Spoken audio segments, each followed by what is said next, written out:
Now let's take our character count program and act like the assembler. So we're going to go through both passes of the assembler for our program. Because our .org statement has hex 3000, then the first instruction in our program, the AND instruction, starts at that location in memory. Now you'll notice that we've replaced the assembler directives for the trap codes with the actual trap instructions. So for instance, get C has been replaced by trap 23 in line 3002. Further down in line 3010, we've replaced out with trap 21, and then the halt instruction has been replaced with trap 25. Now in this first pass, we need to create the symbol table. And you'll notice that we've highlighted each of the labels for which we need to create an address in the symbol table. First of all, though, we need to initialize our location counter. So the location counter gets initialized with 3000, which is the first instruction in our program. And then we walk step by step through every instruction, incrementing the location counter as we go, until we get to 3005, where we encounter our first label test. Then what we do is we take that label and put it into our symbol table, as well as the associated address 3005. We then continue to increment our location counter until we get to our second label at 3000B.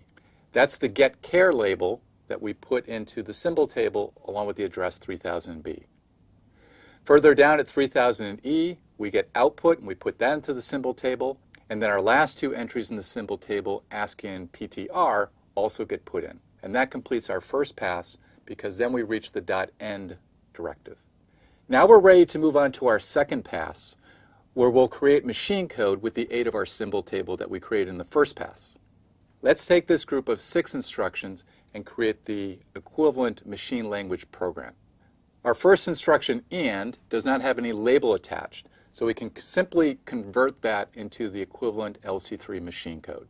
The same holds true for the next 4 instructions, again, which don't have any labels and for which we can simply look up the equivalent machine code instructions.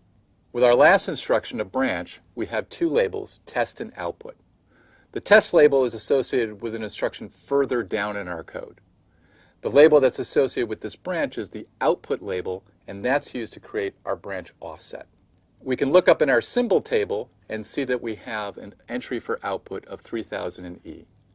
Then we can calculate the branch offset, knowing the current value of our location counter, which is 3005, and knowing that the PC would have been incremented to 3006 when we fetch this branch. So the branch offset is calculated relative to 3006 and the output address of 3000E. And if you do that calculation, remembering that we're dealing with hex now and not with decimal, then we end up with an offset of 16. Now you can move through the rest of the program in the same way, writing down the equivalent machine code instructions with the aid of the symbol table when necessary. Now at the very end of our program, we have 2 .fill assembler directives. Those are constant values that are used by our program. So our program will end with those 2 16-bit values embedded in the code.